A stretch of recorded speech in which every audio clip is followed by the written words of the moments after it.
Yan o. Maaabot mo lang siya.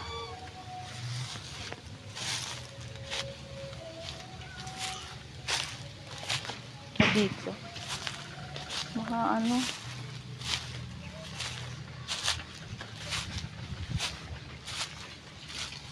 Ito pa guys. 3 buwig lang siya. 3 buwig. Pero pwede na yan. At least meron. Diba? May aantay na naman tayo. Tsaka may haharbisin na naman tayo guys. Sarap pag may tanim. Antayin mo na lang pag nagkabunga. Ha-harvest ka na lang. Diba guys? Yung aming mangga, marapit na rin yan